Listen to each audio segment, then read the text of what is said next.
wearing shorts outside. Now we're all bundling up. So you had plenty of other things to do tonight, I'm sure, but to come here tells me a lot about this topic. It's of intrinsic interest to parents. I'm a parent myself.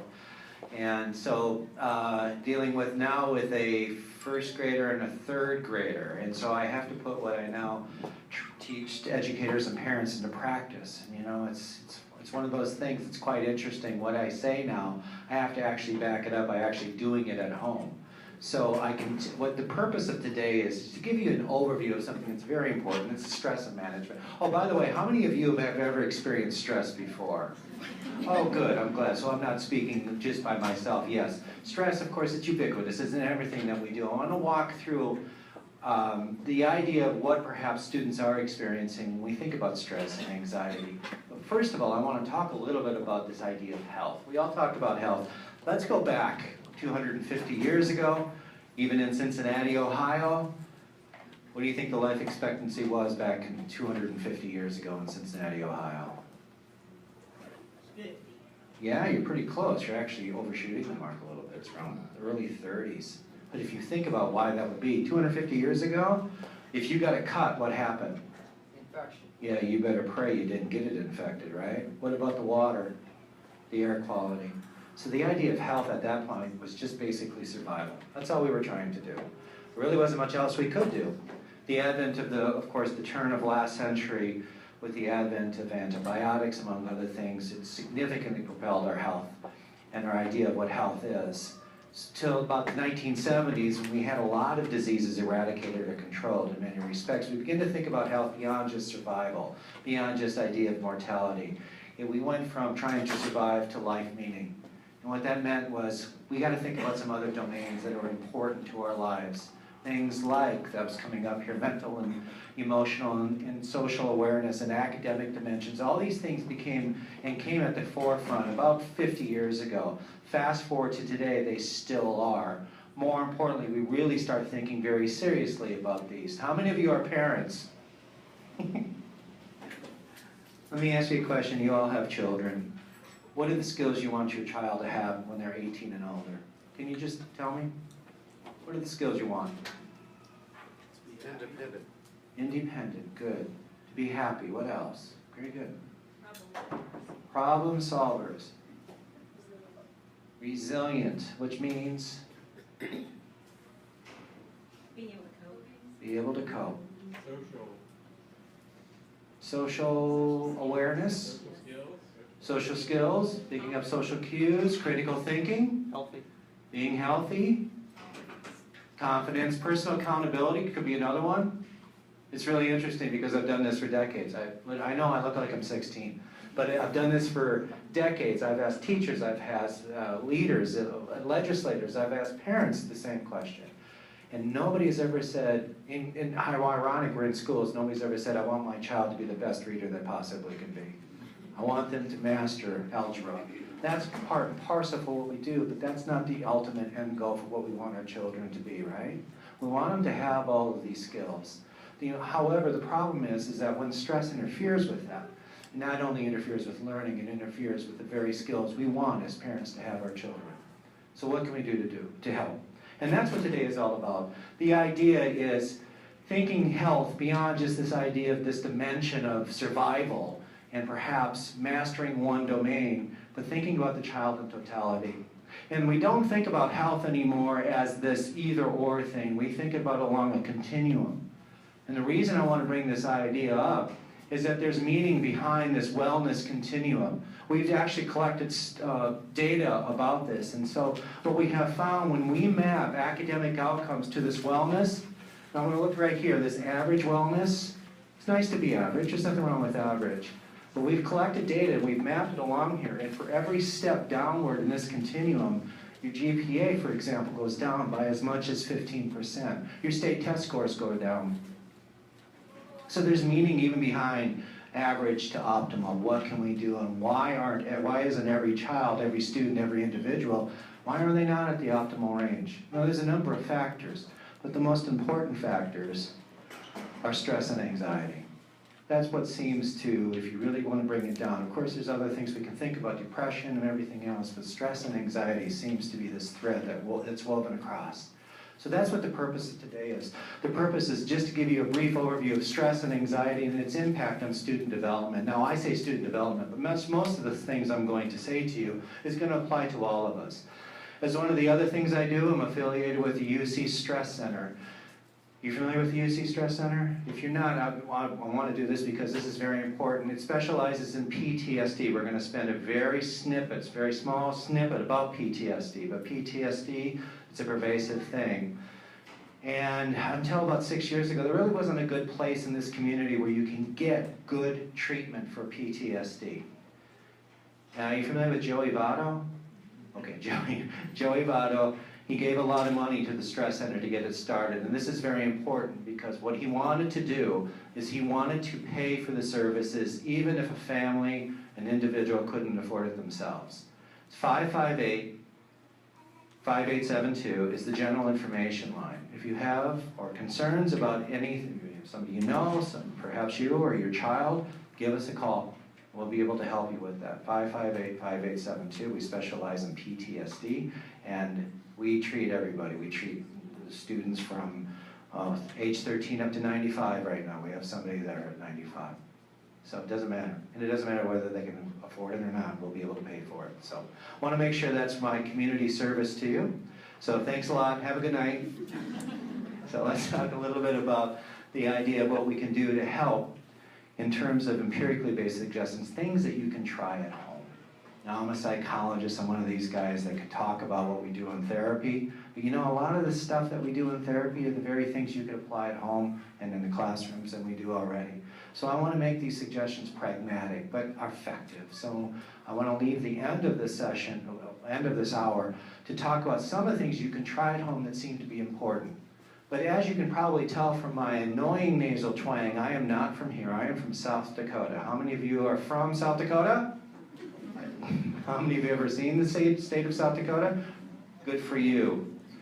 So there's actually 3 people who live in South Dakota, and since I'm here, we have to shut the state down for 8 hours. I usually get a better laugh than that. This is not going very well. So the reason I bring that up is after about 15 minutes of hearing myself talk, I start to annoy me. So please, I want this to be a dialogue, not a monologue. If you have questions, raise your hand. I'm happy to help. All right? So let's talk about stress. Of course, stress is inevitable. We can't escape stress. We can't escape adversity. And actually, a certain amount of stress is normal. It's important for us. We can't do very well without a little bit of stress in our life. Of course, that's for students as well. For those of us who remember back then when we had a Creme for a test, there was a little bit of element that was important. That stress is important. We cannot avoid stress. So we have perhaps our child that seems to be overwhelmed with their stress, and we're a little concerned about, God, if I add one more thing, it's going to topple them over the edge. So what's our natural inclination to do? Don't give it to them, right?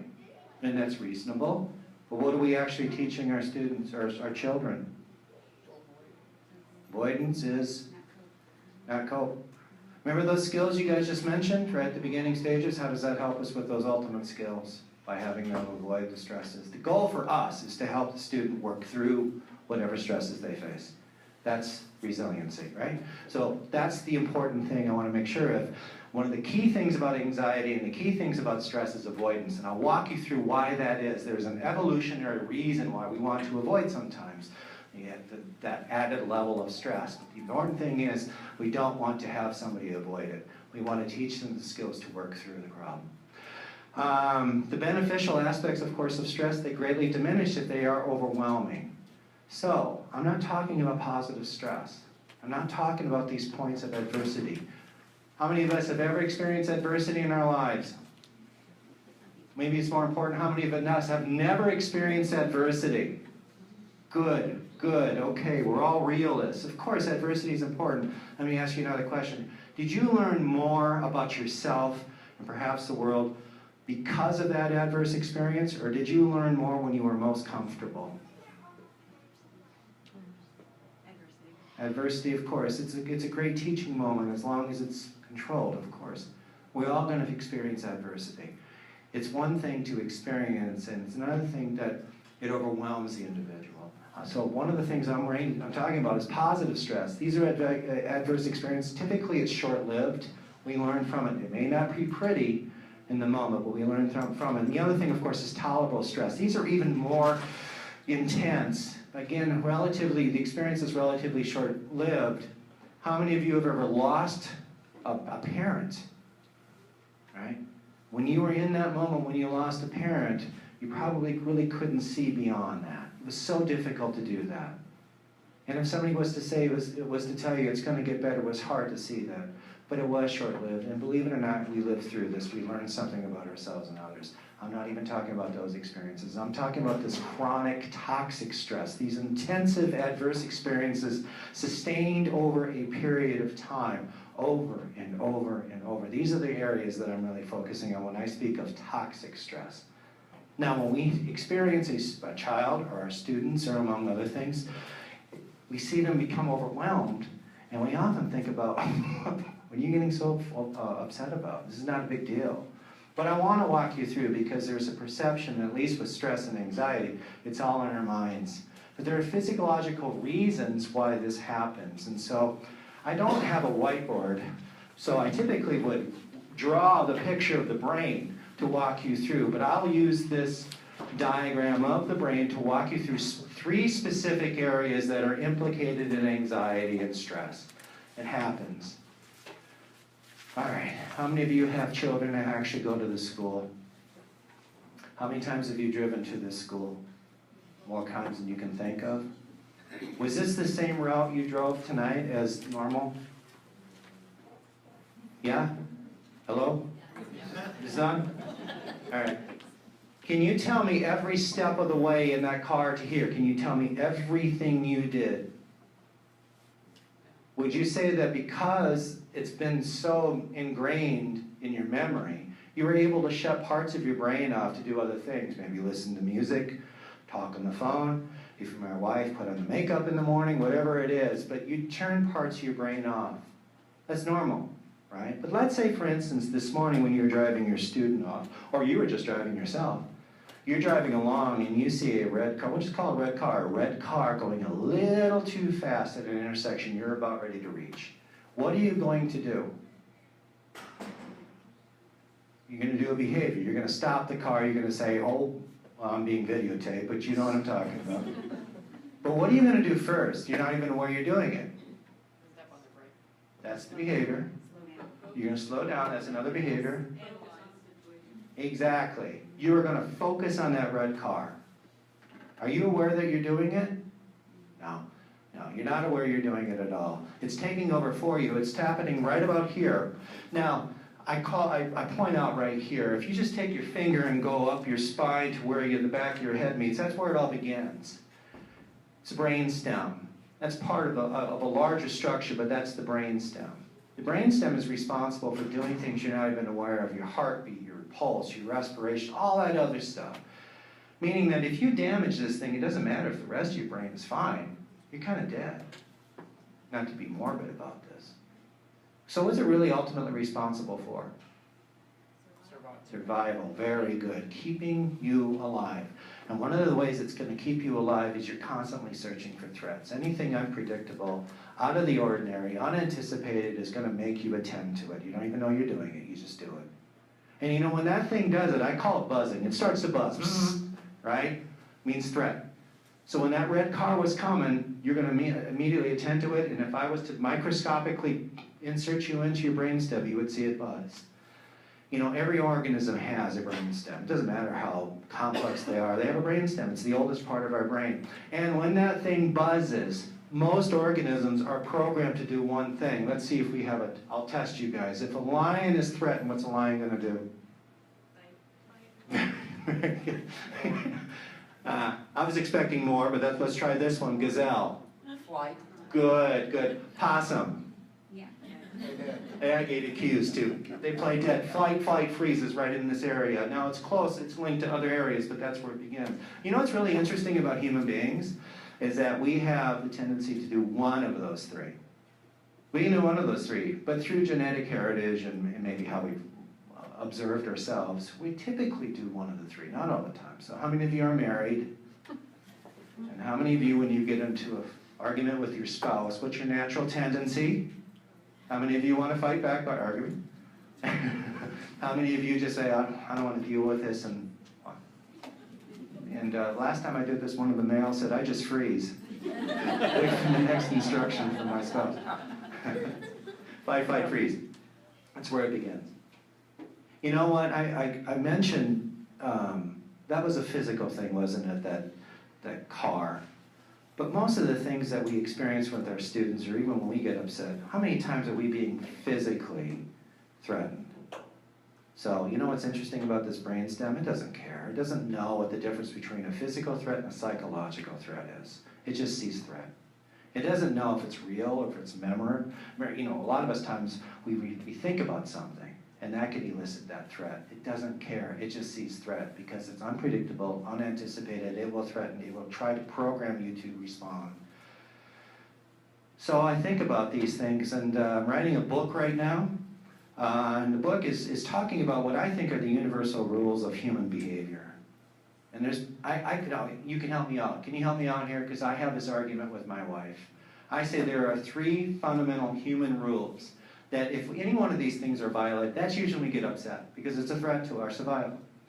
The need to look good, the need to be right, and the need to belong. Think about any time, last time you guys any one of you got upset. Which one of those rules was being violated? Need to look good, need to be right, need to belong. Now my wife argues with me. She says, you've missed another one, the need for fairness, or the need for justice. So which one is right, me or my wife?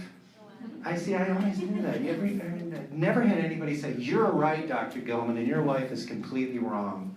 But between me and you and that video camera that's taken me, can we just say I'm right? Good, I'll tell her that. So the need to look good, the need to be right, the need to belong, and the need for fairness, any one of those things sends us into a tizzy. Bzz. Now that's the setting stage. That's not anxiety, that's just the setting stage. What happens next is right in this area right here. It's a little bit newer than our brainstem. If you don't do this at home, but if you take a pencil and go about 6 inches down from the top of your brain, you'll find it. And it is about 1/8 of your thumbnail. I mean, it's really, really small, really, really powerful, though. Have any one of you ever seen the movie Inside Out?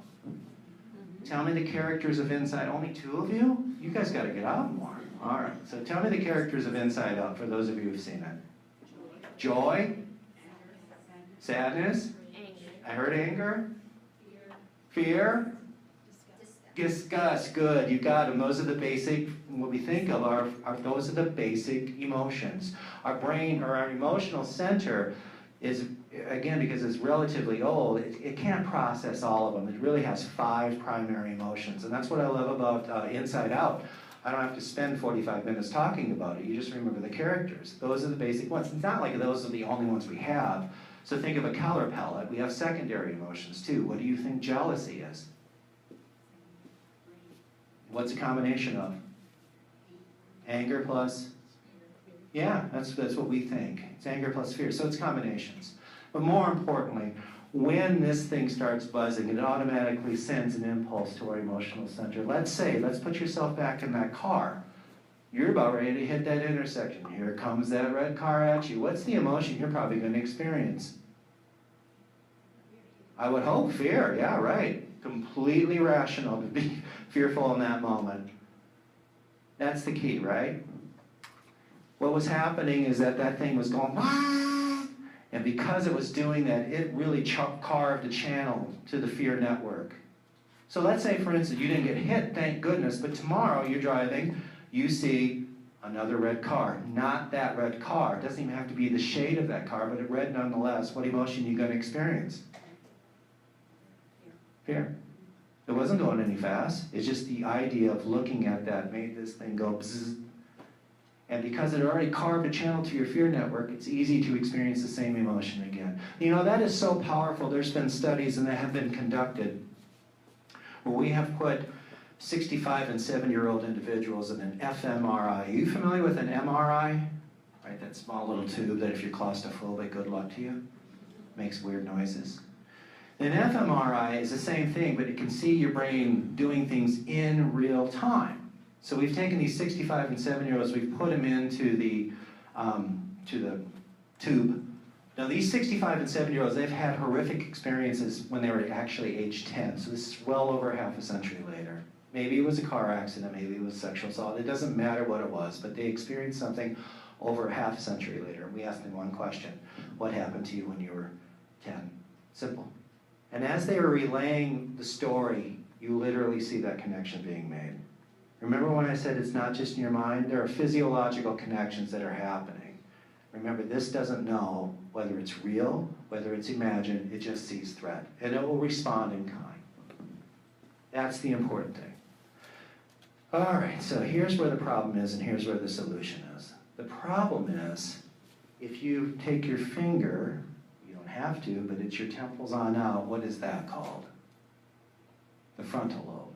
Frontal lobe is the thing that defines us as human beings. It is the most complex thing in the universe. There is nothing that can beat this. Now, if that's indeed the case, and by the way, it doesn't fully develop until mid-20s, what is it responsible for? You're doing it. Cognition. Yeah, thinking. It's the boss of everything else. It is able to keep our emotions in check if we allow it. So, I don't know if you're familiar with this bakery called Bonbon. Sorry, I had a little, my French came out. Bonbon. All right, Bonbon. So I drive by Bonbon every day on the way to work, and most of the time I'm going to go in and I'm going to get myself a coffee and an opera cream cupcake. And if you haven't had one of their opera cream cupcakes, you are missing out. You got to try it. But every once in a while, because I've eaten too many opera cream cupcakes, I got to go on a diet. So I'll get my coffee and then I'll reach for the opera cream cupcake, and then this thing kicks in and says, you only got so many calories in a day. Why would you be wasting it on an opera cream? And that's enough for me to stop. So emotionally, I want that, but this is able to kind of stop that from happening. Now that's when this is firing, but here's the problem. Remember when this thing is going bzzz and elings it? If our emotions get so strong, it literally sends an impulse to our frontal lobe and says, shut down, don't think. Don't think at all. You ever been in a situation where you've been so emotional, doesn't matter why, I could have came up to you and asked you to spell your name and you would have had a really hard time doing that? Yeah or no? Am I the only one? Okay. That's what it is. Your frontal lobe is shut down. Your emotions have hijacked your frontal lobe. Now why in the world would that be? Why, when we need our frontal lobe to be firing, is it shut down? Can you think of any time when it's probably worthwhile not to think? How many of you are athletes? Or were athletes? It's the worst thing you can do on a field. Doesn't matter if it was a baseball or a football. What's the worst thing that your coach has always told you not to do? Why? Because you start trying to anticipate what's going to happen rather than just do it. Exactly. Now that's a coach. Now let's put us all in this situation. You're running in a jungle and the lion's chasing after you. Besides tripping, what's the worst thing you could possibly do?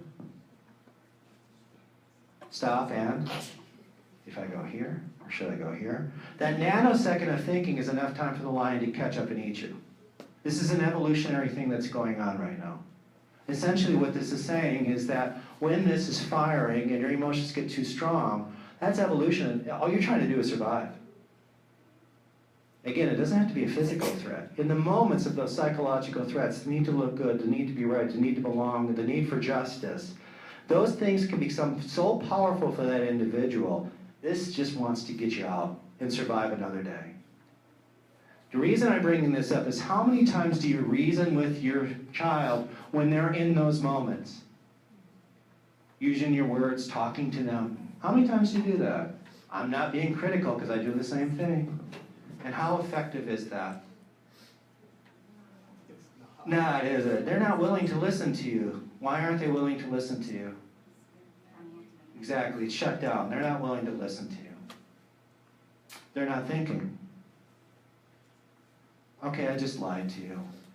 Won't be the first time I lied to you today, but I lied to you. It's not like they don't think. They do think. They're just not using their frontal lobe. They're using another part of their brain, and I draw it up for you. I call it a negative tape loop, and that'll tell you how old I am if I'm referencing negative tape loop, all right? A negative tape loop is essentially, we all have them. It's not just our kids, we all have them. Our negative tape loops is kind of like a chest we've been carrying around since we can consciously remember, and it's all this stuff we've been saying about ourselves and what we think others have told us and all that. And we've been carrying that around, and none of it's pretty. Have you ever hit your shin on a coffee table? What do you tell yourself besides ouch? And what do you? Stupid. Yeah, this is stupid. Otherwise known as or implied as, I'm stupid. I'm an idiot. Right?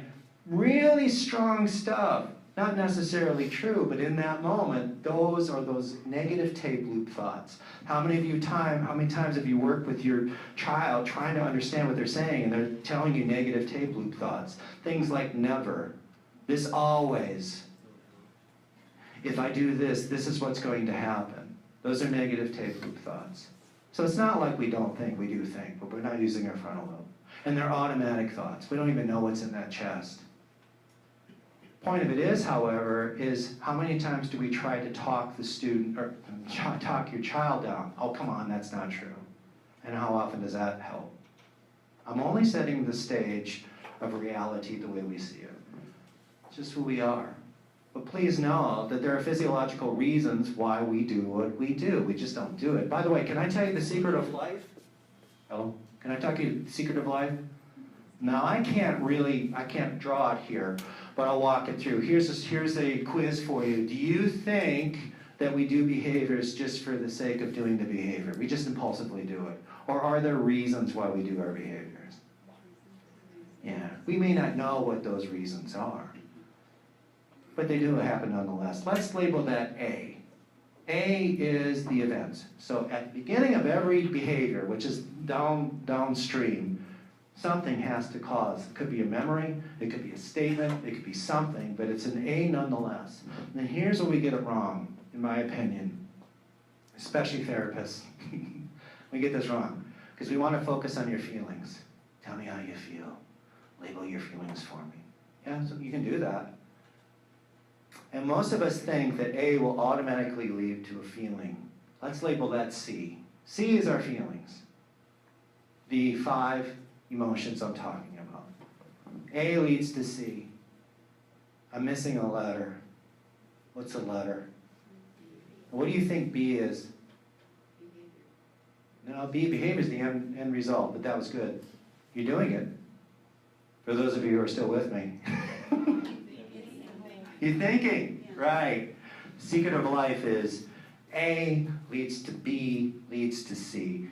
An event leads us to tell ourselves something about it. And that automatically, whatever we tell ourselves, leads to an emotion. And whatever that emotion is, leads to the behavior. The goal is less about C, our feelings, because that's just a natural output of what we tell ourselves. If we can get ourselves to consciously start thinking about what is in that negative tape loop, we've got half the game won, because we are thinking. Does that make sense? So rather than trying to talk your student down, or your child down, this is what I do, and this is what we do all the time, and this is what I teach all the time. One simple question: what are you telling yourself right now? Now, why or what I have? Why would you want to do that? A simple question, neutral question. What are you telling yourself right now? Why would you want to do that instead? Exactly. First of all, they're not used to that. You just threw them a curveball. You throw them a curveball, whatever motion they're in automatically stops, because they're expecting you to do what you've been doing, right? Which is talking them out, whatever else it is. What are you telling yourself right now is forcing them to go. And that's all you need for them to get this back online. More importantly, it teaches them a new skill. And the skill is, what am I thinking?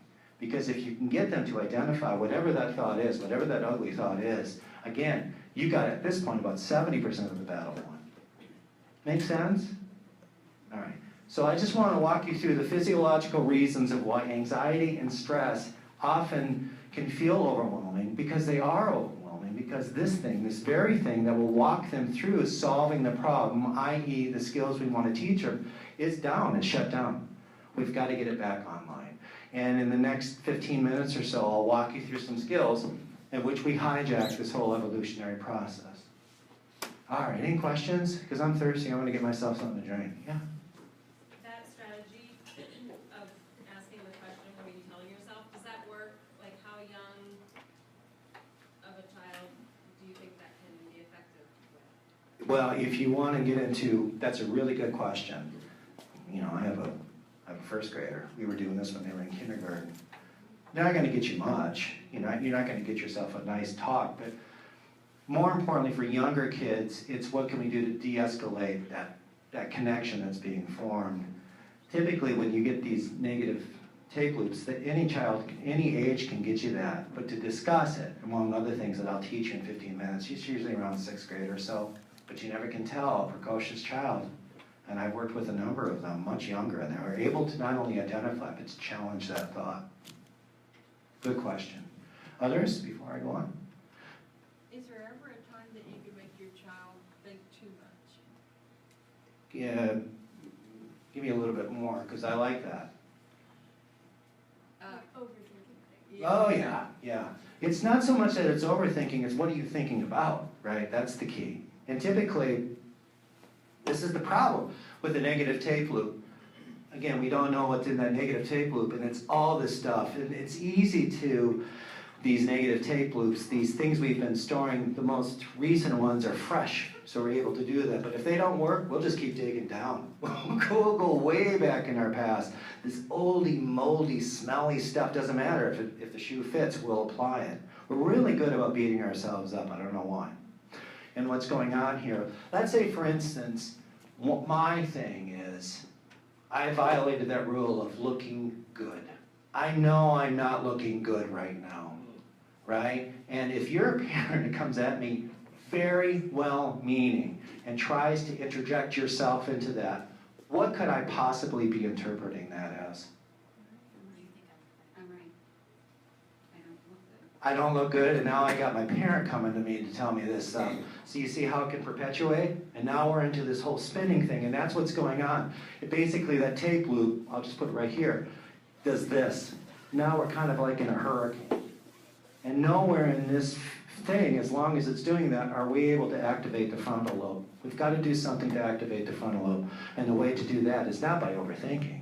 It's just simply by asking that. That stops that loop from going on, if that makes sense. Make sense? The idea is understanding, what are you telling yourself at that point? Okay. So, everything I just told you is now in animation. Isn't that great?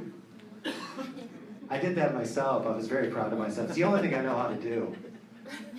So I'll real quickly here. And I mean, we could all admire it for a while, but more importantly, let's talk about these physiological changes due to the toxic stress itself. It can disrupt neural circuitry. The most important one is cortisol. Are you familiar with cortisol?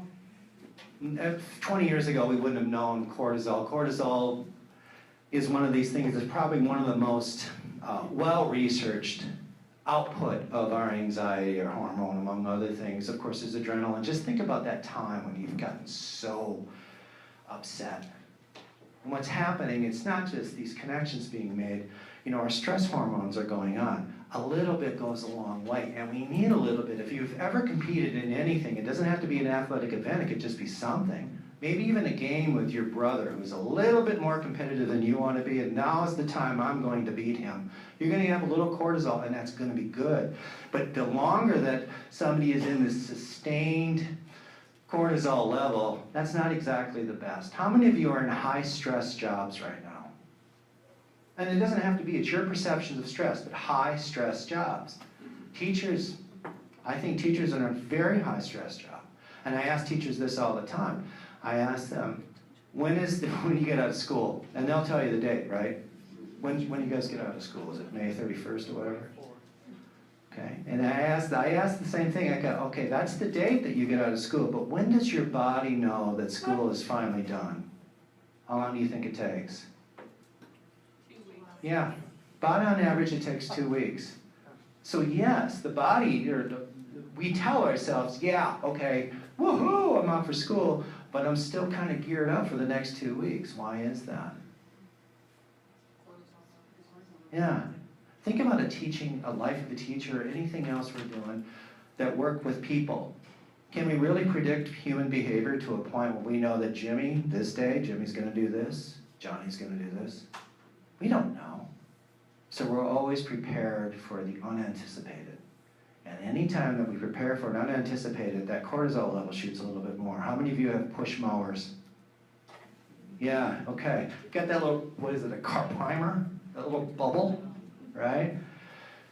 So this is interesting because we find this out at the stress center. And I can't chart it, but I'll show you through my own pantomime. Now let's say, for instance, when we have an individual come in, and the great thing about the stress center is that we can reduce PTSD symptoms to below diagnostic threshold in 13 weeks or less. 13 weeks or less is all it takes to help somebody. It's one of the most recoverable of the disorders. We used to think it wasn't. But I'll tell you, so typically when they come in, here's stress level is really high. And within 5 weeks, we see it go down like this, right? I feel like a meteorologist here. So we see it go down, but you know what's interesting? Between weeks 5 and 7, we actually see an increase in panic attacks, a physiological thing. Sometimes they have to be admitted to the hospital. It doesn't happen all the time, but it does happen. And it's gotten to the point where we can anticipate, ooh, I think that's what's going on. So why is it that they're getting better, and yet their body is saying, no, Fear. Yeah, we kind of got a handle on this one because we were, consulting. Look, our brains say, I'm getting better. Psychologically, I'm getting better. But it takes a while for the body to catch up. And if we've been living all this time with this cortisol level at that level, it doesn't matter us finally cognitively saying, okay, I understand what my tape loop is. It takes a little bit for the body to catch up, to get rid of that excessive cortisol. And I think the same principle applies for those of us who are at a high-stress job and go on vacations. Do we really enjoy those short-term vacations? No, I'm still sleeping pretty poorly for the first 3 days I'm on vacation. The body doesn't know. Make sense? Anyway, just a little tidbit. Yeah. I just had a question about what your thoughts are on just teenagers' hormones in puberty, if you see a correlation with anxiety in that, just the natural course of them going. Yeah, and again, in the interest of time, that's an excellent question. I do have some things we're going to talk about that seem to be triggered by puberty. I will say that a lot of these studies that have actually looked at hormone levels, among other things, very small n sizes, but there's enough of these studies now. I wouldn't have been able to say this 15 years ago, but there's enough studies that kind of get a better picture of the role, perhaps, of puberty as it plays. So, for example, social cues. And I'm living that now with my 2 kids. They're not really picking up the social cues, especially from their parents. But my oldest is starting to really pick up social cues from his peers. He's more sensitive to it, and he's about ready to enter that stage. And there is some studies that suggest that the one part of the brain that does change through puberty is the one part that picks up social cues, more sensitive to that. Very things that when we were younger we didn't care. Now we do. And they can often be misinterpreted. So if you have preteens, maybe you agree with me, but the very things 2 years ago I go, what are you so upset about? Yeah, there's reasons why they're upset. And they think that one of the triggers is the pubertal hormones that kick in. All right. I want to talk a little bit about chronic stress and its impact on learning. You may have heard this term ACEs. You may not have. ACEs it's not new. It's been around for quite some time.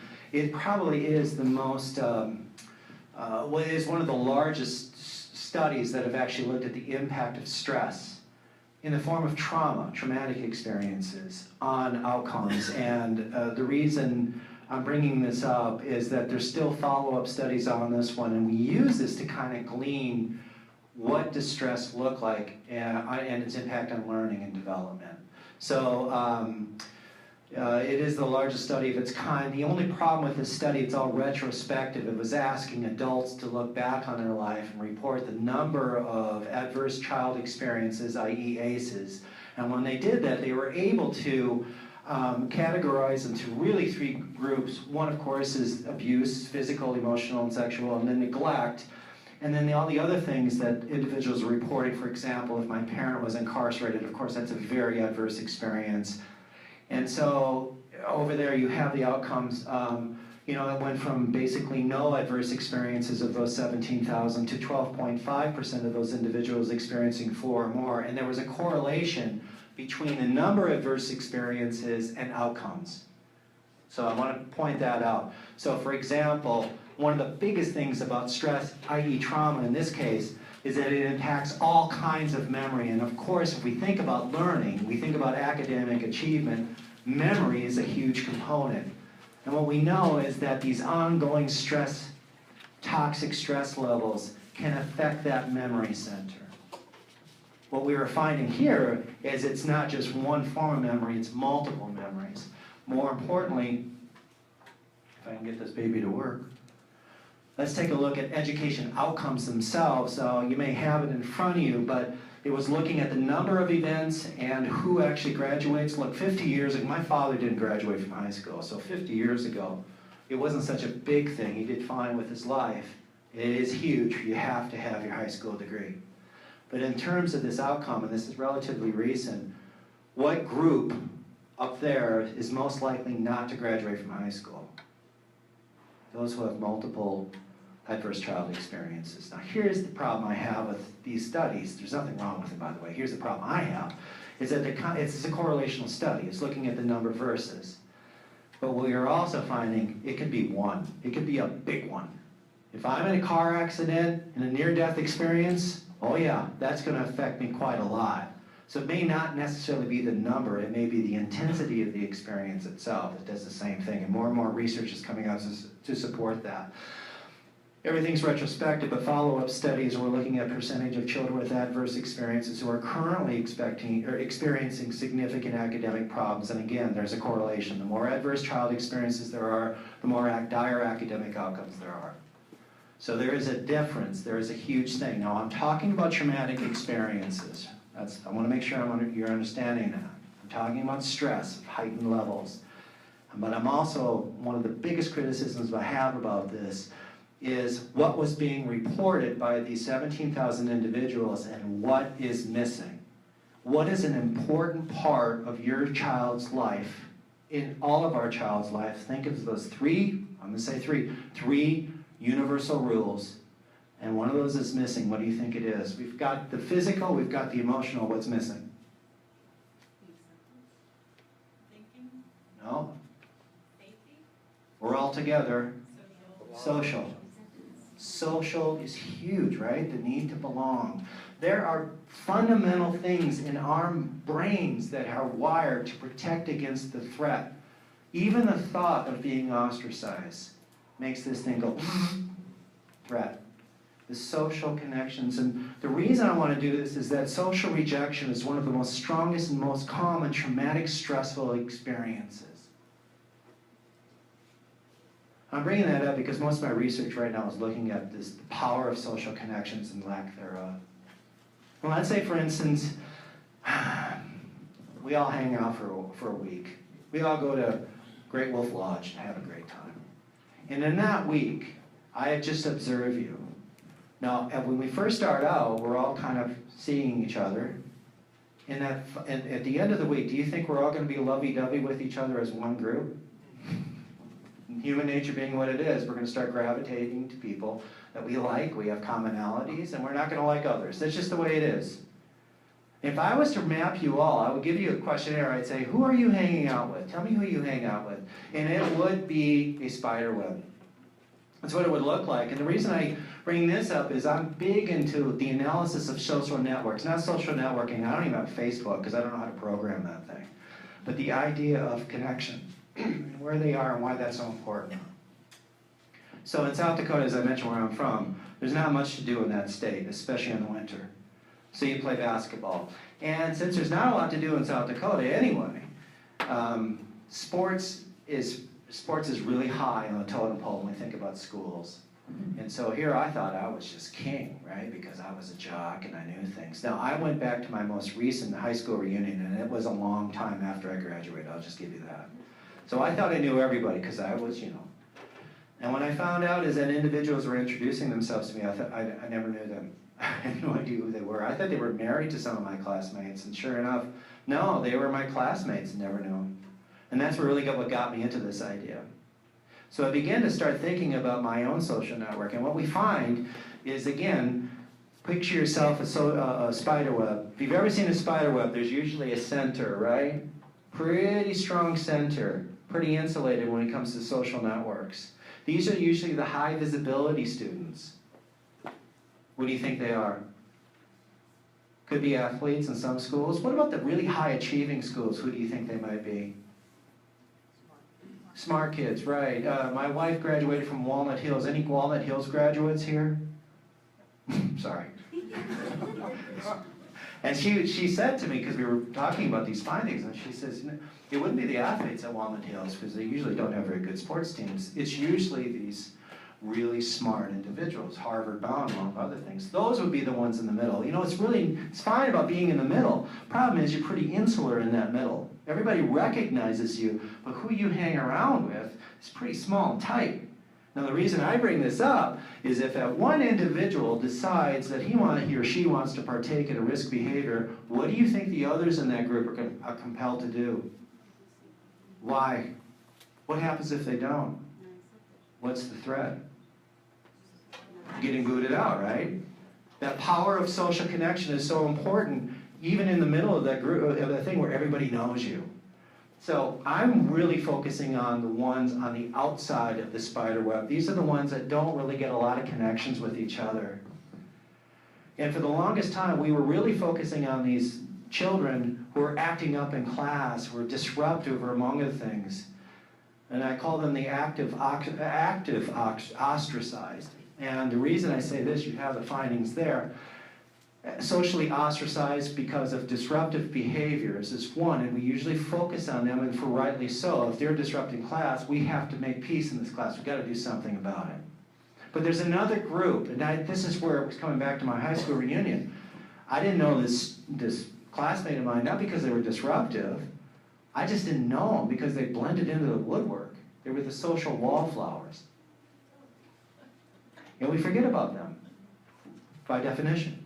And we often think that, well, maybe they're doing fine. But if you look at your outcomes, so in this one study, this has been replicated over and over again across different schools, different grade levels. I asked them not only to rate the very question I would have asked you, I asked them, but I also asked them to rate their own depression, their own social stress, among other things. You see the findings? It's pretty small font, so my apologies. But who is, of the three groups, the socially adjusted, these kids were fine, they're connected well, these are the socially ostracized disruptive, and these are the socially ostracized passive, the social wallflowers. Who's the one that's struggling the most? Passive. Right, the passive. Take a look at the depression. Because they're afraid to ask questions. Could be a number of reasons why, but I lied to you. This is an error of omission. I didn't include one variable up there. And the variable I didn't include was GPA, actual GPA. Who, of these three groups, which group has the highest GPA? The ostracized. Passive. So to us, parents and to teachers, what does this group really look like? The model student. They're doing great in school. They're not acting up. They're doing fine. Yeah, they might be a little shy. But the point about it is, again, this has been replicated. This is not just one study, it's multiple studies. Some of these kids might be really struggling. So please don't neglect it. If your child is having a hard time connected, take it seriously. Make sense? As we go on. Okay. All right. So anxiety, stress, anxiety. Yeah. Can I ask you a question on that? Yeah. So how do you determine, let's say a smart kid in this, how do you decide if they are in that category, that passive category with like a few close friends, or if they're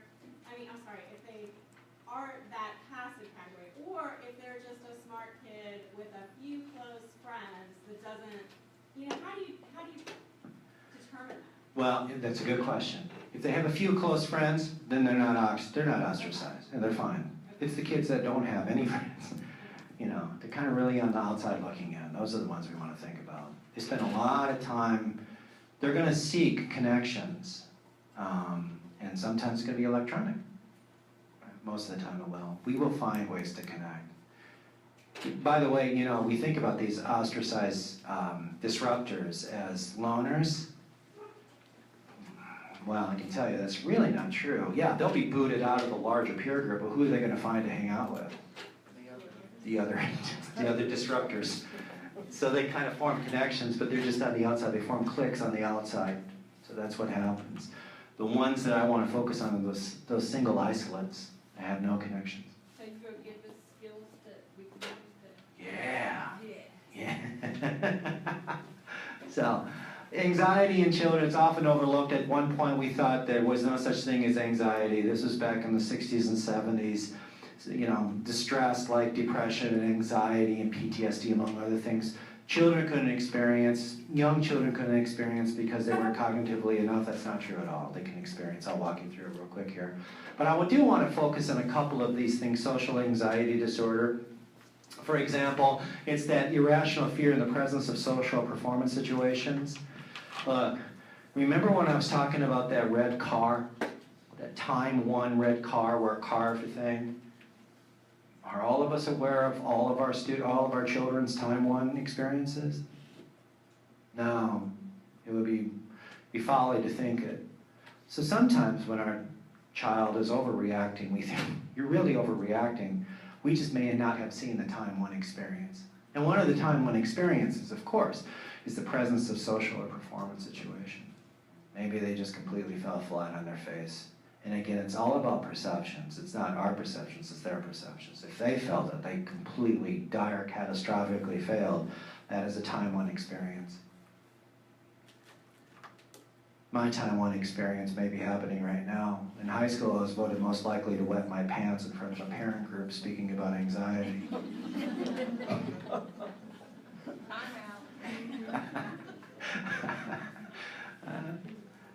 So social anxiety disorder, this goes back to the puberty thing. We think that adolescent girls are slightly more prone to the disorder than boys. Again, because of perhaps some of the pubertal changes that happen with the hormone and particular structures of the brain that govern social cues. Females, much more socially aware at that age, at the younger ages than males are. General anxiety disorder, excessive unrealistic worry and anxiety about a number of areas. It's really common in use, ranging about 10%. So these things are not small, even 10%. We're talking about how many children in America? Millions of kids. So one of the things I do want to talk about real quick here is perfectionism. How many of you are perfectionistic or have a perfectionistic child?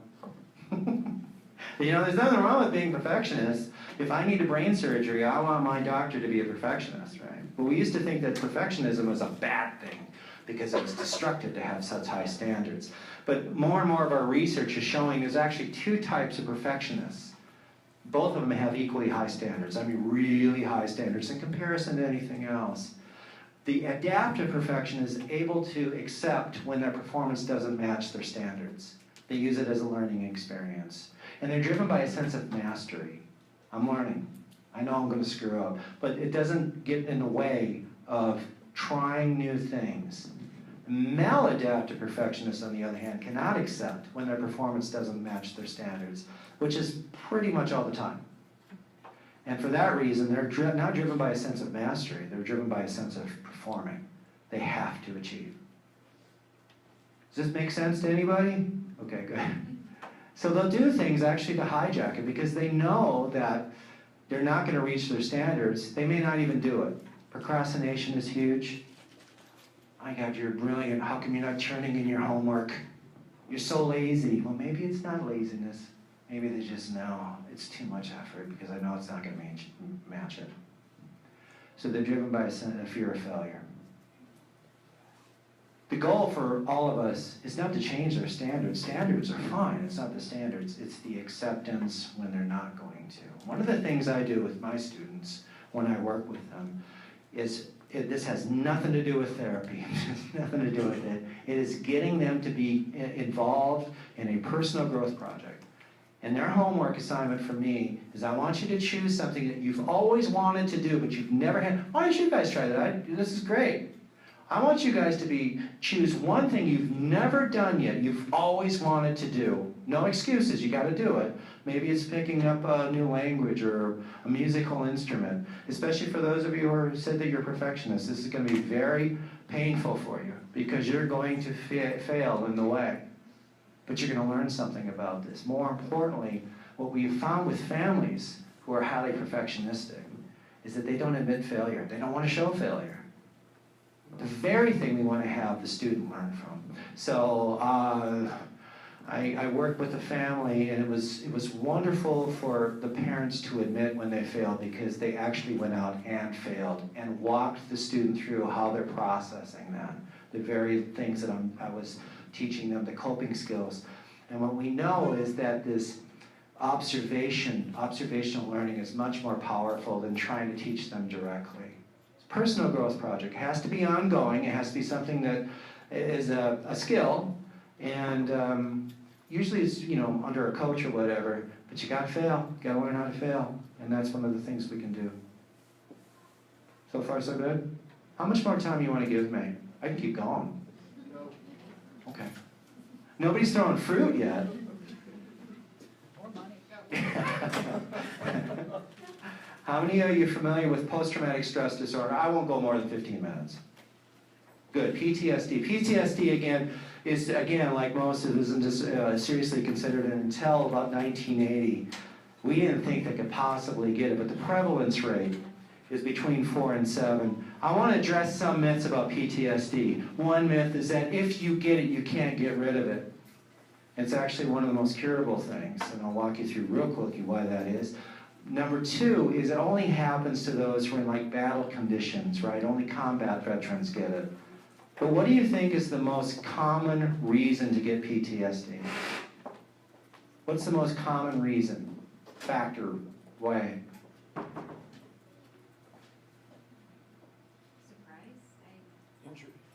Injury, accidents. Number 1, think about car accidents. Is it more common to be in a car, so that increases the probability of being in an accident, or being in a wartime situation? Right, so the prevalence is much higher for domestic issues. It's not to say that, of course, if you're in a combat situation, the chances of getting PTSD are a little bit higher. But the highest is always going to be something that's much more frequently experienced, accidents. Unfortunately, sexual assaults are number 2. And they don't just happen to adults. So children can have it, and they can get it, and at a young age. Just want to call out 3 core symptoms of PTSD. And the PTSD, it has to be a traumatic event. One can experience trauma, as I've shown you. PTSD is a diagnosable disorder. It's much more restricted in getting a diagnosis. And essentially, it is either you or somebody you've witnessed is exposed to a situation where they were either you or they were going to be either killed or seriously hurt. And that's all about perception. You may not have been hurt, but if you perceive that, then that's the setting stage, the entry criteria to get PTSD. But even then, there are many, many individuals who have experienced trauma and don't get PTSD. There's other things that are happening, and it's much more current. Any reminders of the situation lead to avoidance, symptoms of extreme arousal. So there's a certain criterion. The reason I bring this up is if you are suspecting your child or somebody that you know, give that call, 558-5872. I feel like a telephone. 558-5872, and we can help you. So, okay? More importantly, resilient classrooms, resilient homes. Resiliency is the key. Everybody's going to experience adversity. What can we do to help our child walk through it? So, and the reason I want to bring up resiliency is that when we think about school outcomes, it's not just our homework assignments. 50% of academic outcomes are associated from the neck up. All these resiliency factors that I'm listing right here, we have to think about it. Well, how do we experience resiliency? And so I want to walk you through some things in the very short amount of time I have. Is this helpful? All right, is there anything I can't change the physical presentation of this, I'm sorry. If you want, you can pretend I'm Brad Pitt. I close my eyes, I pretend the same thing, so. Boy, I'm not getting a lot of good naps. First things first, let's talk about what we know that really works well in homes and increasing resiliency, and it's the importance of communication, right? The importance of communication. Yeah, it's so cliche-ish, but in the 1980s, he's still around. Gerald Patterson is his name, and he's an incredibly respected researcher out of Oregon, and I think he's 192 years old right now. He's been around for quite some time, but he was one of the first ones to really look at functioning, and he was looking at families.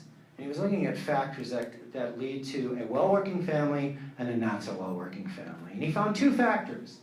The first factor, let me ask you, what's your favorite movie?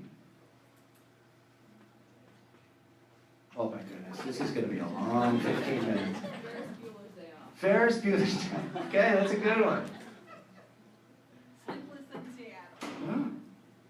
Sleepless in Seattle.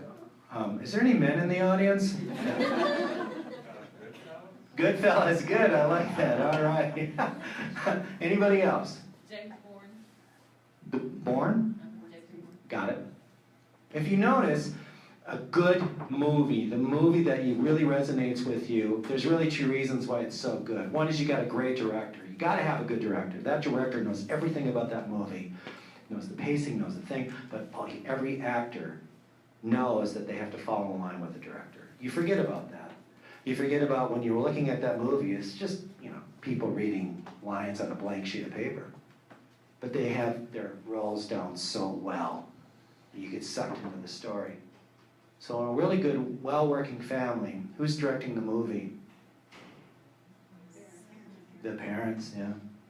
What do you think is happening in the not-so-well-working family? Who's directing the movie? So the roles are flipped. The roles are flipped. So that was one of the things he was saying. But more importantly, and this is in the case of teaching resiliency and shaping resiliency, the ability to cope and work through whatever problem it is, it was the importance of communication. But it wasn't just communication, it was the kind of communication. And he got it down to a science. He saw in well-working families, for every time that the child was disciplined, they were caught being good 5 times. It was a 5-to-1 ratio. 5 times for every 1 time that the child was being disciplined. Not like the child wasn't going to be disciplined, they were. But they just knew they were going to have to beef up that ratio even more. And it wasn't performance-driven.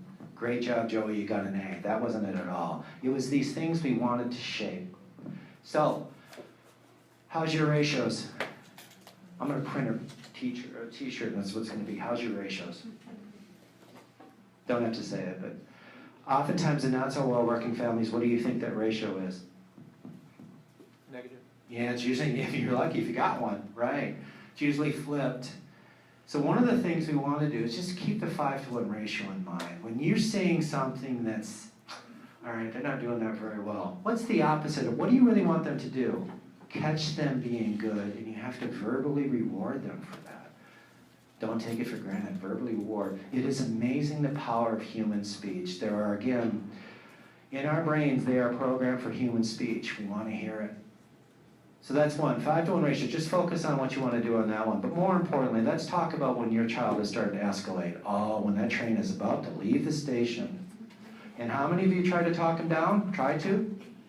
Good, good. And how effective is it? Let's try something else. This is the audience participation of the thing. I'm not going to let you get away with this without at least trying something, all right?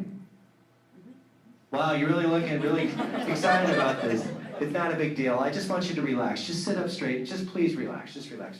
Relax your shoulders. And all I want you to do is simply take a breath. Get as much air in your lungs as you possibly can. And when you've done that, give me a finger. Not the finger. Give me a finger. All the way up. And take 2 more breaths. 2 more until your lungs literally hurt you. And let it go. Don't hold your breath. That's dangerous. And it doesn't have to be slow. Here's the problem with breathing. When I ask audiences, do you breathe? Yeah, I do. Does it work? Not really. And the reason is we don't breathe the right way. We have to breathe until we have to make our lungs hurt. And it doesn't matter how fast you are. I want you just to relax and try to make your lungs hurt 3 times in a row. Try it. Because I need to get something to drink. Make it hurt. Doesn't hurt, doesn't work. We do this in marching band. You do marching band, good. Yeah, we teach the kids to breathe until it hurts, you know. You're ahead of the curve. If you want, you can close your eyes, pretend you're looking at a light bulb. And the reason I'm saying this is that it helps you focus on something. As your breath is getting more and more up, that light bulb is getting so bright you can't think of anything else. Try 3 times in a row. How many of you actually got 3 times? About 10%, that's usually. All right, why am I making your lungs hurt besides I like pain? Why is that? Your brain getting oxygen. Say that again. Your brain gets oxygen. Yeah, your brain gets oxygen. Right. Remember that evolutionary thing I was telling you about, the connections? I don't have it back here, but the brainstem, the emotion, frontal lobe, real quickly, brainstem starts to buzz. What's happening now? What's going to happen? It's going to make a connection to your emotions, and your emotions are going to tell your frontal lobe to what? Not think, shut down. We have to hijack this part right here to keep that baby going. If I make your lungs hurt, what are we literally forcing your brainstem to do? Right? Your brainstem is not very complex. It's going to focus on the most proximal of the threats. If you can override it, especially if you can catch your child starting to escalate and just say, I'm not going to talk to you, we're going to stop and breathe. We're going to stop and breathe, and you're going to do it with them. And you're going to make it hurt. It has to hurt. What's going to happen is that brainstem is going to go, what in the world? And it's going to focus on the pain in the lungs. And when that happens, that connection to the emotional center is now severed. The frontal lobe automatically comes online. You're just hijacking the evolutionary process to your advantage. Try it. Powerful stuff. Now your child is not going to be used to this. So you got to keep practicing with them. But this is a skill you can teach them.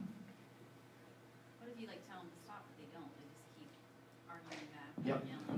Yeah, they're expecting. Remember, this is another thing about Patterson too. Is we all are doing this thing. We all have parents. We all know what our dad did. If I do this, he's going to do this because it's manual 9. If I do this, my mom's going to do this, and she's on manual or page number 12 in her manual. We knew exactly what to expect from parents when we did something. They're expecting you to do that. They're expecting you to go, me to go. Oh, I don't want to hear about it. And what are they expecting you to do? Yeah, they're expecting that. That's the manual, right? What you want to do is give them nothing. Don't give them any emotion, give them nothing, because they have to have an absence. Have you ever done one of those things? How many of you have ever had a father, by the way, who gave you the look? Maybe it was a mom, just the look. How many of your parents scared the living daylights out of you when they did that? You had no idea what was coming next. The absence of communication, we often don't think about, but the absence of communication is a powerful teaching moment for our students, or our children. It's because they don't know what's coming next. And the next thing we want to remind them is, we're going to breathe. You're going to model exactly what you want with them, and you're going to breathe with them. So is that similar to like grounding techniques where you would have them like name 2 things you can see, name 3 things you can feel, name for like, tell me what color the chair is, tell me what color, but it's not, those aren't physical things, like you're talking about something very physical. It's very physical, and the reason is, yeah, the grounding techniques, I'm not a big, I should have said that, I should say that differently. There are some of us who are just not big fans of it. Because we're asking them, name 3 things, what are we trying to engage them to do? Think, but they're not thinking, right? Because It kind of takes them off guard because they're like, what are you talking about? yeah, you do that. I do that sometimes too. You know, I'll throw out a cockamamie question at my kid, and if they're listening to you, they'll go, well, I don't understand what you're talking about. Most of the time when they're really escalated, what are they actually focusing on? The negative tape loop. They're not even listening to you at that point. So there's another way of doing it, and that's the breathing. Seems to be much more effective, but again, if it doesn't hurt them, it's not going to work. The other thing is, what was I talking about? Yeah, the social connection is very important. How many of you are dealing with students right now who are children right now who are struggling socially? How many of them are involved in other things besides school? How important is it? The things that they're involved in, by the way, are they performance-driven? Sports. And what research is also suggesting is get them involved in something that's process-driven, not performance-driven. So I have this happen a lot with my parents that I work with. Well, yeah, they're involved in sports, but if you think about it, we've all played sports perhaps, or for those of us who have, when we're in a sports situation, are we really focused on social connections? We're focused on the ultimate, right? Either winning the team or whatever else. So there's not a way to really practice the social skills we want them to do. The idea is to get them involved in mastery moments, something that's completely different than an athletic competition. And you're focusing on the process. And usually, it's involving them in some other social activity. There's plenty of other things that we can do in this community. And I love this community up here because there are a number of things up here. Okay, I promised you 8:15, but I want to make sure I got time for questions. Examples of what you were just talking about. Social activity? Mastery. You know, one of the great things about your libraries is they have a lot of things that you can get involved, your students can get involved, and if they don't, they have resources to help. So it could be anything from, what do we have in our kids involved in now? Theater? 4-H. Yeah. Yeah. How many of you have children who are suspected of having ADHD? Are you familiar with CHADD, Chad? CHADD, Chad, it's a group for adults. No, I'm coming back to you because you don't have to have a child with ADHD to get involved with that group. That's what they specialize in. But I will say I've lived in a number of cities. The Northern Cincinnati chapter of CHAD is one of the best in the nation. You can look it up online, and they have a lot of social activities that kids can get involved in. And you don't have to have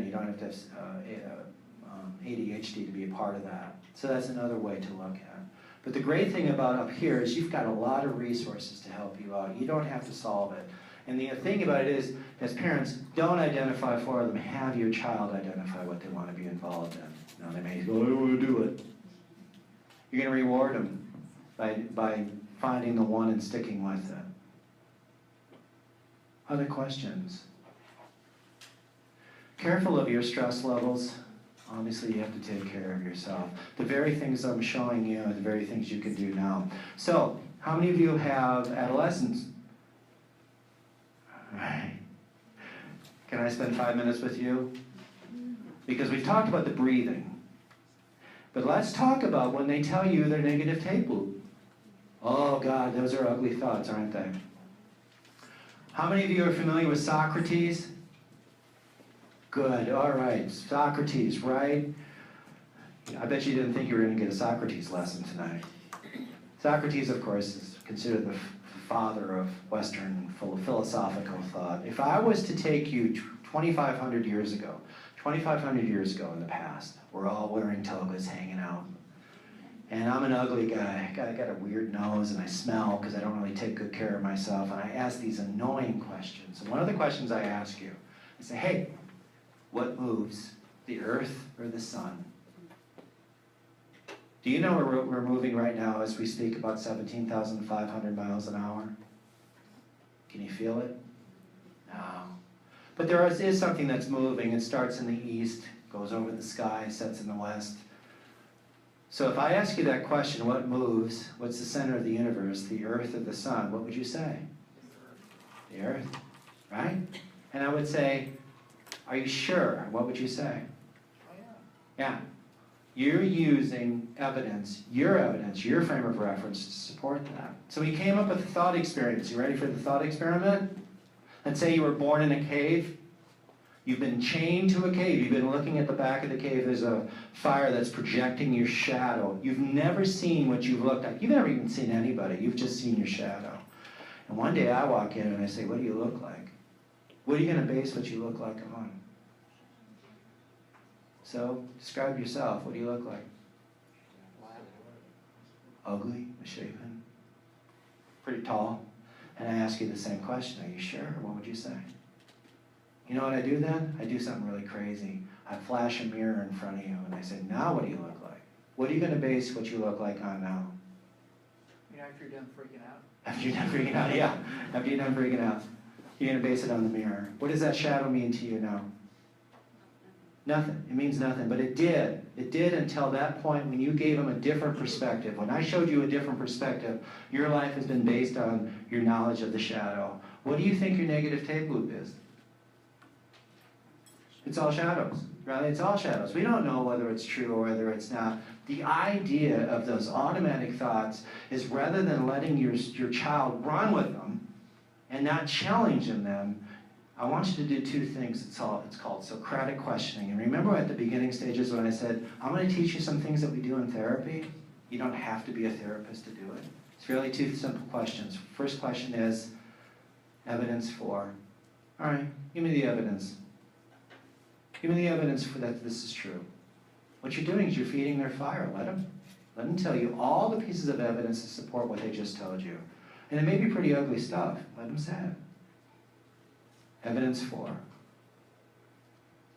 So if you start with evidence for, you're going to be lucky if you get 2 or 3 actual pieces of facts, because usually it's how they feel, and just pretend you're a judge. I need evidence to support what you just told me.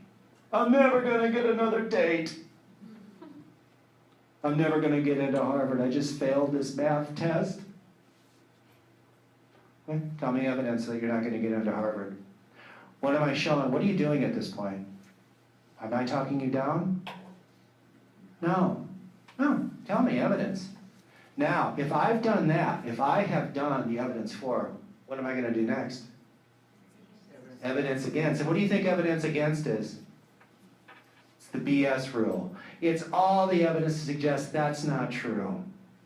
It's not talking somebody out of it. It's using facts. It's using the mirror just to expand the perceptions. You ready for this? Let's see if I can do this, all right? This actually happened to me, so I'm going to find my center. I'm going to go back into this moment where I felt really horrible. Ready? Terry Teague broke up with me. I'm never going to love again. That's actually what I told my girl. Nobody loves me. Come on, Mom. Terry Teague broke up. Terry Teague broke up with me. This is good. I haven't been in theater in some time. Nobody loves me. What's the evidence of that? I'm really getting upset. I'm really getting... should I breathe? Should I breathe till it hurts? I don't know, you're an adolescent. So the first thing we're going to do, if they start to get upset, what are you going to do? I'm not going to talk to you until we breathe. Simple. I do this all the time. All right. Terry Teague just broke up with me. Nobody loves me. Why do you say that? I don't know, I just feel like it. You mean my evidence for? Yeah. Oh, I loved her. She was great. She told me she loved me until she broke up with me. She says she didn't love me anymore. Nobody's going to love me anymore.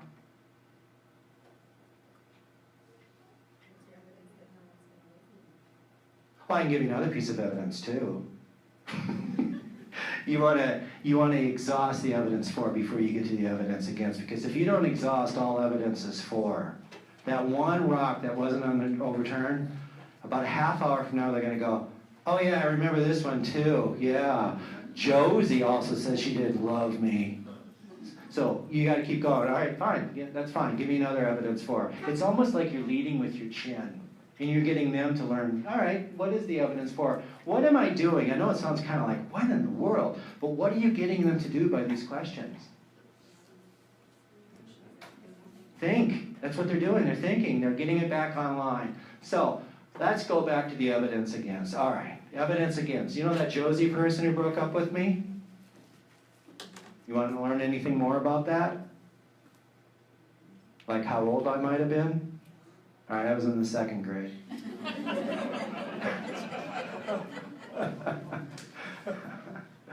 What else do you want to know about these 2 breakups that I listed that nobody loves me?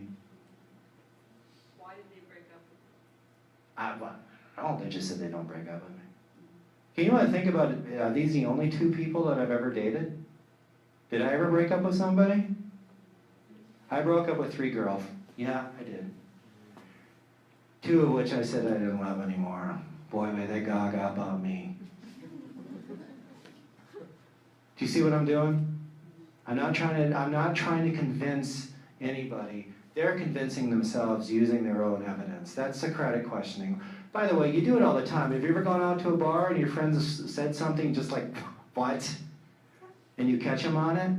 That's Socratic questioning. You're actually using these very techniques. You just haven't applied them maybe to your child, but you can. Very effective stuff. Is this helpful at all? I'm not trying to make you therapist 101, but there are some very things that you can do in the comfort of your own home that can de-escalate and teach them the very skills that we've been talking about at the beginning of this hour and a half ago. The very skills, critical thinking, personal accountability, working through problems, all these things can be done with these simple steps, among others. What do you do if they don't want to breathe because they know it's going to take them out of the moment? Well, it depends your next move. Your next move can either reinforce avoidance, or it can say, I'm not dealing with this. We come to discuss this when you're ready to do this. But there's that 5 to 1. If you can continue to praise and continue to practice when even they're not practicing, just, I used to do this to my kids all the time. We're doing something, hey, let's do a breathe. They don't realize what I'm trying to do, and I'm trying to just prep them for when they actually need it. Because it's not gonna come easy if all they're gonna do is breathe when they need it, so. It's your move that's going to dictate whether they continue with that behavior or they don't. So the second part, to tell me evidence against the blame, right? Like if the kids can't even go there, like they can't come up with the actual truth. Does it come from the parents or like, well, let's... Yeah, oh yeah, help them out. You know their lives, right? My mom knew that I broke up with 3 girls. Didn't you break up with 3 girls yourself? I thought you said that they loved you. You broke up with them, they loved you. I don't understand this one. All you're trying to do is reflect the mirror back to them and get them to start making connections. Maybe it's not as bad as I thought. You have been wonderful. It's been 8:30. I know I kept you for an hour. Just dock for my pay. I appreciate your time. Thank you so much.